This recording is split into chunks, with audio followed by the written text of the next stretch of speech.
que vós desejais que os outros vos façam, fazei-o também vós a eles, porque Deus é bondoso também para com os ingratos e os maus. A gente está ouvindo como que a faculdade de Jesus, né? A formação que Jesus está dando para os seus discípulos. E a gente está sendo formado com eles, né? O Senhor está formando eles. Domingo passado, a gente ouvia Jesus então ensinando as bem-aventuranças e os ais, né? As advertências. Então, bem-aventurados os que amam o Senhor sobre todas as coisas, mesmo na pobreza, mesmo na fome, mesmo na perseguição. E ai daqueles que amam qualquer um ou qualquer coisa antes de Deus, porque não vão ser felizes. E hoje a gente chega num dos grandes pontos altos da formação de Jesus. Hoje então o Senhor começa a ensinar o coração da sua doutrina, ensinar quão longe o amor verdadeiro é capaz de ir, essa realidade dura, difícil, né? De como tratar o outro como ele não merece ser tratado, tratar o outro como ele não merece ser tratado. Qual é o motivo disso? Jesus quer que a gente sofra, seja humilhado, prejudicado? Bom, claro que não. A não ser, claro, que isso nos ajude, né, na santidade. Mas não é o foco principal. O motivo é que a gente deve imitar a Ele, agir como Ele age. É Jesus o padrão, é Jesus o critério das nossas escolhas. E Ele nos dá amor mesmo quando a gente trai a Ele mesmo. Ele nos perdoa, Ele cuida de nós quando a gente peca. Quantas vezes a gente já confessou o mesmo pecado?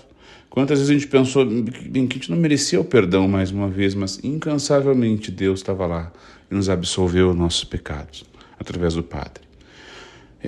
E aliás, Deus sabia disso quando Ele foi nos criar e mesmo assim Ele nos criou. Penso que algumas boas perguntas para hoje são: eu faço o que eu faço ou não faço, né? Porque é assim que Deus faria, assim que Deus ensinou. O que eu estou fazendo para viver o ensinamento de Jesus? O que eu estou fazendo para ensinar o que Ele ensinou? Eu tenho tratado o outro como Deus o trata e me trata. Eu consigo ver no outro, faço esse esforço, um ungido do Senhor, porque foi batizado, né? Como Davi viu em Saul, na primeira leitura da missa. Eu lembro que Jesus morreu também por aquele outro que me ofendeu, me machucou.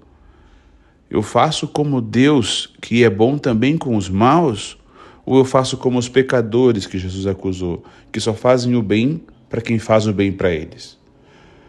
A conversão ela não é só eliminar pecados, mas é se tornar íntimo, muito íntimo, até a ponto de ficar parecido, muito parecido. Ser como Deus é, agir como Deus age.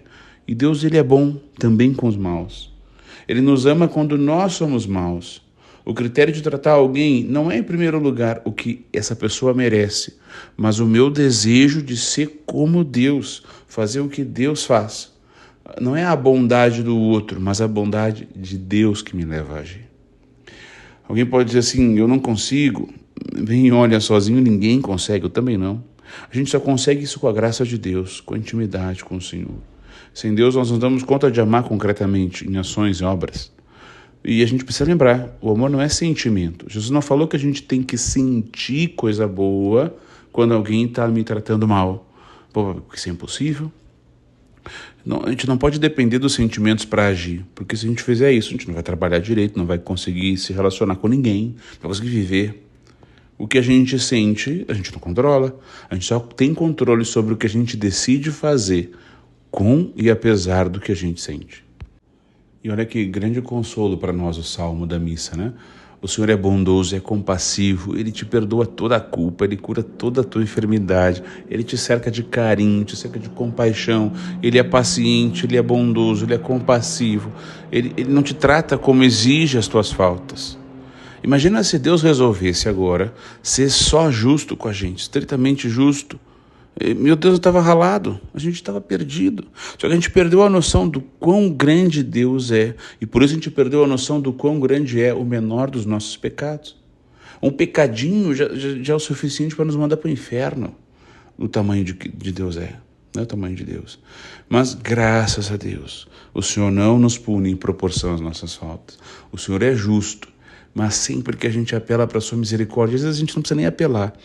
O próprio coração do Senhor misericordioso atende ao nosso pedido de perdão. Como ensinou o nosso padroeiro Vianney, Deus está tão pronto para perdoar um filho seu que pede perdão quanto uma mãe tirar seu filho da fogueira. Se Davi, que é grande rei, mas bem é homem, foi capaz de agir com misericórdia com Saul, que estava perseguindo ele, e injustamente, quanto mais Deus, nosso Pai, que nos criou e nos amou. O Senhor é bom Pai, nunca esqueçamos disso, nunca. A gente tem um bom Pai. E filho de peixe, peixinho é. Se a gente tem um bom pai, a gente tem que ser um bom filho. Por isso a gente procura imitar o Senhor, agir como Ele. Vê como termina a primeira estrofe do Salmo. Não te esqueças de nenhum de seus favores. Não te esqueça então, como Deus te trata. Por isso trata os outros assim também, como Deus te trata. Se todo mundo fizesse assim, a gente já viveria muito mais perto do céu. Mas ninguém faz mais isso. Bom, meu filho, Jesus está te ensinando como viver. A escolha é tua, é minha, cada um escolhe. Se a gente vai viver como Deus manda ou como a gente acha que é, ou como, sei lá, quem diz que é. Não te esqueça de nenhum de seus favores. Foi o que São Paulo escreveu na segunda leitura, aliás. Podemos ser imagem do homem terrestre ou do homem espiritual. Essas duas realidades, elas sempre vão lutar dentro da gente. É sempre a decisão que a gente vai ter que tomar. Nessa situação bem concreta, eu devo agir, reagir.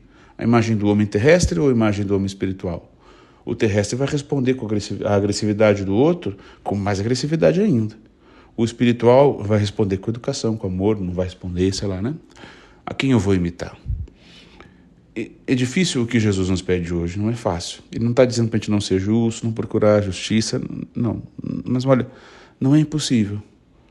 Se a gente oferecer tudo a Deus, cada coisa que a gente vai fazer, cada situação da nossa vida, mesmo as mais difíceis e irritantes, a gente vai superando esse risco de se tornar azedo, magoado com tudo, fofoqueiro, vingativo, intrigueiro. E infelizmente tem muita coisa dessa na igreja ainda, sabe? Isso causa um mau testemunho tremendo, danado. A gente não pode ser assim, chato, irritante, um vinagre só de azedo.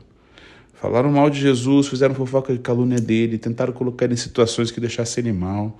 Os 12 que ele escolheu viviam fazendo tapaiada, fazendo coisa errada, falando besteira. Mas dá para imaginar Jesus sempre um cara de azedo, fazendo fofoca, chamando Pedro. Olha ali, Pedro, olha o Tiago ali. Pelo amor de Deus, fazendo intriguinha por aí. Bom, se Jesus não fez assim, a gente também não deve fazer, porque nós somos cristãos, nós somos outro Cristo. E a gente só vai conseguir fazer isso vivendo a intimidade com Deus, na vida de oração, criando momentos para conversar com Deus, oferecendo cada coisa que a gente vai fazer no nosso dia como uma oração, oferecendo a Deus, perguntando para Ele como fazer melhor. Enfim, né? Alguém pode fazer comida porque é obrigado a fazer comida para alimentar esse bando de gente que mora aqui em casa. Ou essa mesma pessoa pode fazer a comida porque ama a sua família e por isso faz essa comida com amor, oferece a Deus como um trabalho, santificando essa atividade, santificando a sua vida. Agradecendo porque pode cozinhar, tem alimento, tem família, enfim. Se a gente não crescer no amor de Deus, isso que Jesus mandou hoje vai ser só um mandamento louco e impossível. Mas a única loucura de Jesus é nos amar tanto, que nos ensina o que fazer com a nossa vida para nós sermos felizes, sermos santos e irmos para o céu. O céu que nós tínhamos perdido e Jesus, louco de amor, reabriu para nós, que o matamos. A nossa mãe, a Virgem Maria, viveu assim também. Depois que Jesus foi sepultado, ela voltou para casa. Ela não deve ter levado muito tempo, aliás, para Pedro ir atrás dela, né? Ir atrás dos irmãos. Com a maior vergonha, com a maior dor, com o maior arrependimento possível, Pedro estava de ter traído Jesus. Nossa Senhora certamente deu a Pedro amor e perdão, não vingança, porque ela é perfeita discípula. O mesmo ela fez com Tiago, com André, com Felipe.